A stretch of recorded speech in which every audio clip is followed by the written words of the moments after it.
Olá pessoal, espero que vocês estejam bem. Começamos aqui um vídeo de Bereshit, Parashá Bereshit, reiniciando a leitura da Torá, agora que a gente recomeça a ler a Torá, já da parte inicial, Gênesis, né, na porção de Bereshit, o início.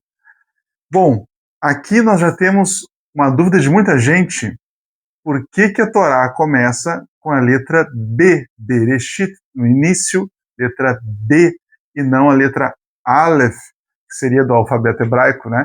Se é a primeira paraxá, a primeira palavra, o início da Torá, por que ela não começa com a letra A? Porque Aleph, pessoal, aqui já, o primeiro mistério, Aleph é uma representação etérea e poderosa de Deus.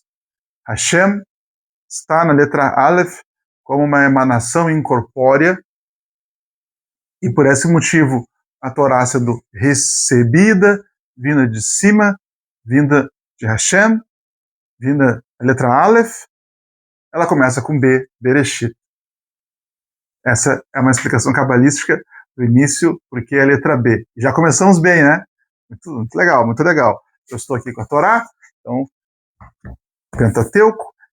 E, pessoal, Bereshit é uma paraxá, ela é bem enigmática, ela é muito profunda, tem diversas camadas de compreensão. Você precisa dar uma lida no Midrash, é legal ver o Zohar, o que tem os comentários dos nossos sábios a respeito dessa primeira parte da Torá, a criação do universo. Ela, evidentemente, não é feita para ser uma descrição totalmente numérica de é isso, aquilo, depois vem isso. Tem as partes em que é dito o primeiro dia, esse foi o segundo dia, o terceiro dia, mas ela não é, ela não é uma receita de bolo.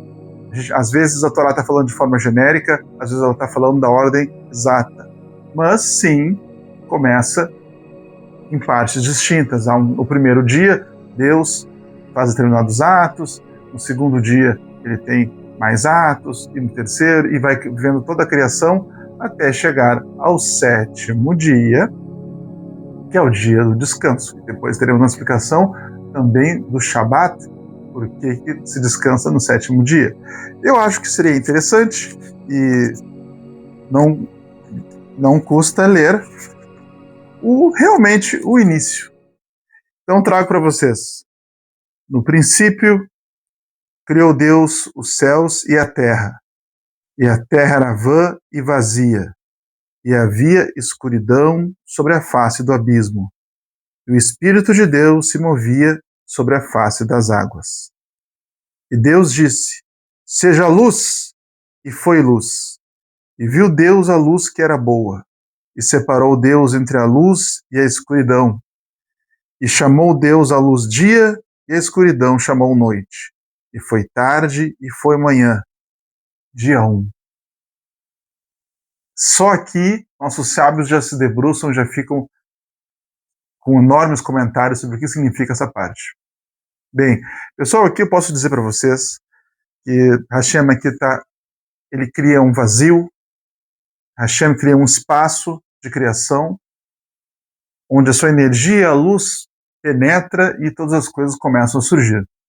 Então aqui elas ainda estão no dia 1, ainda estão mistas, a escuridão, a face das águas, a luz e a matéria, elas só podem surgir também desse espaço vazio que é necessário, e onde o caos é organizado.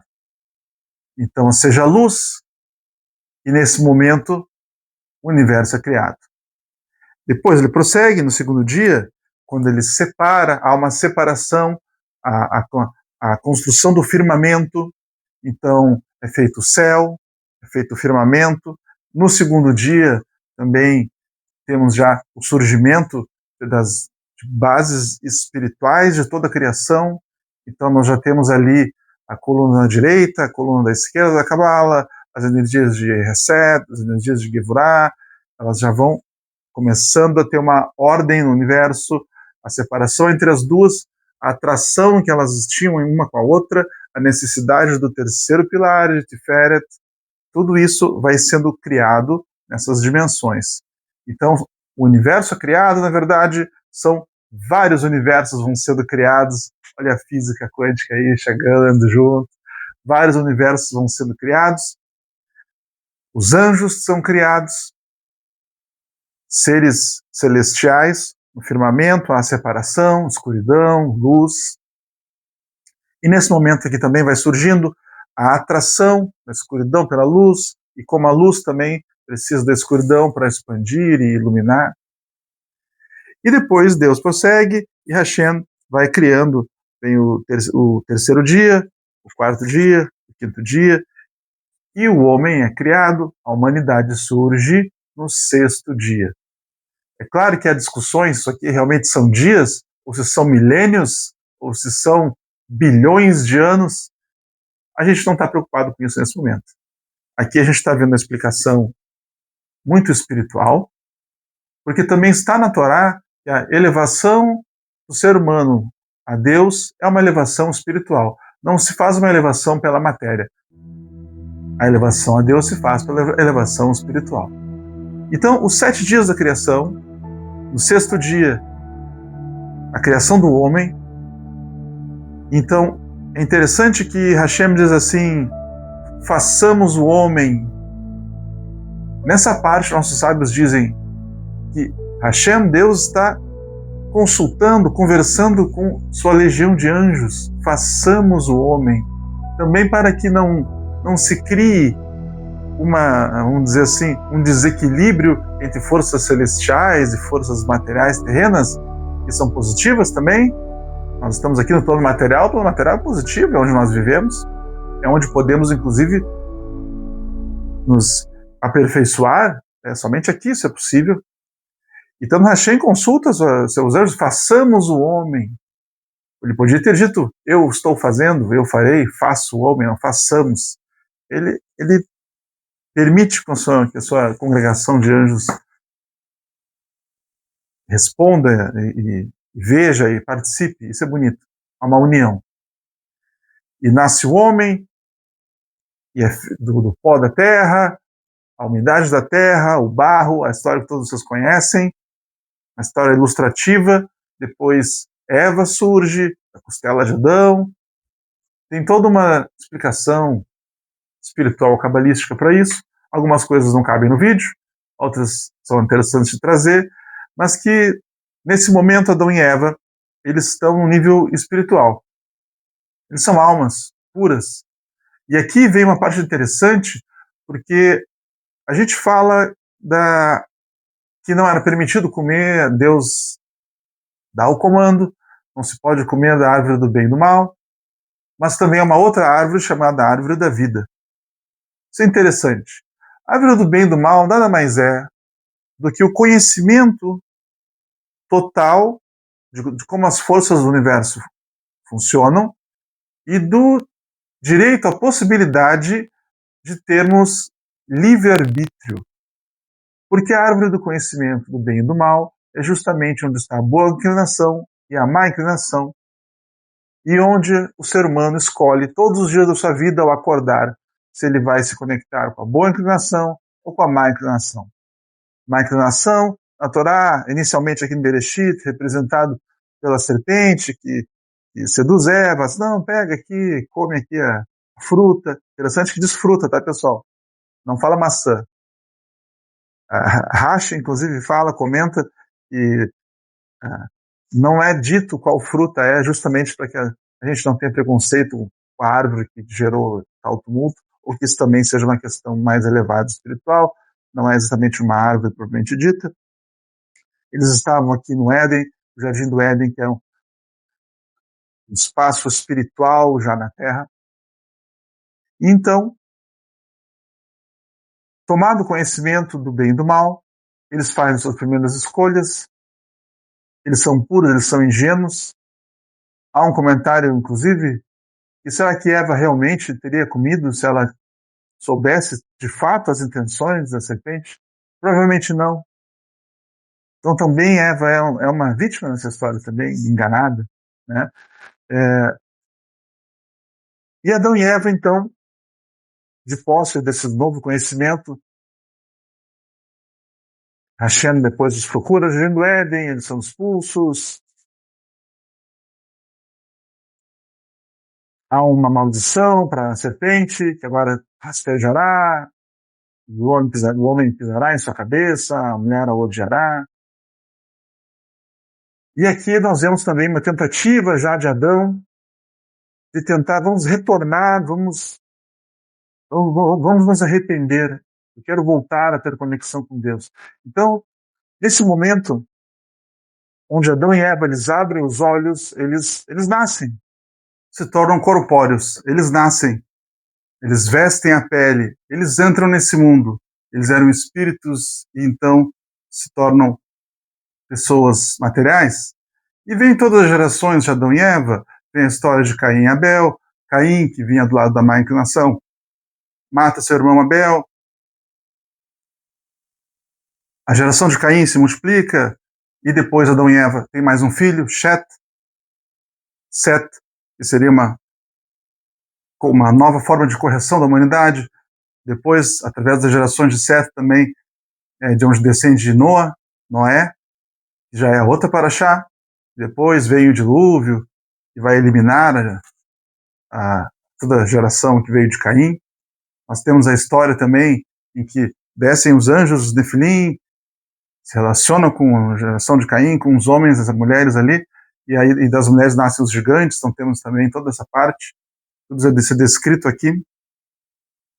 E o interessante de Bereshit, eu acho que nos convida a pensar em inícios, nos convida a pensar em melhorar, porque se nós temos aqui uma história que é trágica, que temos ali a queda de Adão e Eva, isso representa basicamente a nossa busca por evolução. É interessante a gente pensar, quanto mais escuridão, mais luz também se manifesta. Então, um oponente forte permite também que você se fortaleça. E essa boa inclinação, ela precisa também, o universo trabalha com essa dualidade. Então, a gente se reúne, a gente festeja, a gente vai na sinagoga, a gente quer estar entre os nossos, a gente tenta procurar e ser uma pessoa boa, procurar e estar com pessoas boas. Essa reflexão também é interessante. Nós podemos tomar a decisão de criar a nossa vida pela boa inclinação. Mas um comentário que é interessante também, que o universo, Hashem aqui, tem um comentário cabalístico, ele cria o universo pelas letras. É a voz, é o verbo. Essas letras são o alfabeto hebraico. De uma maneira quântica, mística, é criado o universo através das letras. Cada letra representando uma energia, e elas vão se unindo e vão criando pela vontade de Hashem. E é interessante que depois, essa seria, vamos dizer assim, essa seria a Torá espiritual. E depois, essas mesmas letras se materializam depois em um livro chamado Torá, que depois é revelado no Monte Sinai, entregue a Moshe. Então nós temos aqui uma questão interessante que Hashem diz: você quer se elevar, você lê a Torá. Na Torá estão vários segredos. Na Torá há várias camadas de entendimento, camadas onde você pode acessar e compreender e ir se elevando. Eu acho que, principalmente, essa é o ensinamento principal de Bereshit, que nós possamos nos elevar. Que apesar de tudo, nós podemos nos elevar. Que Hashem fez um pacto com a gente, que ele não deseja o mal da humanidade, mas que a humanidade tem a opção de escolher entre o bem e o mal. E há consequências para isso. Há o julgamento, há a causa e efeito. Há comentários também que dizem, Rashi fala também, que No início, o universo foi criado apenas com o julgamento. Mas Hashem depois viu que somente a causa e efeito atuando, o mundo precisava de misericórdia. E então ele cria a misericórdia. Isso acontece no terceiro dia. E no terceiro dia, Hashem se alegra com a criação. Hashem se alegra com a criação e diz, isso é bom. Então Hashem fala que é bom. Então o atributo da misericórdia, ele sempre é uma coisa boa. E é o que nós temos que buscar, esse equilíbrio. Acho que essas são as nossas reflexões de Bereshit e a forma como nós iniciamos o pensamento e essa nova leitura da Torá, esse novo ciclo, que nós possamos estar inscritos no livro da vida e prosseguir pelo lado da luz. Então é isso, pessoal. Até mais.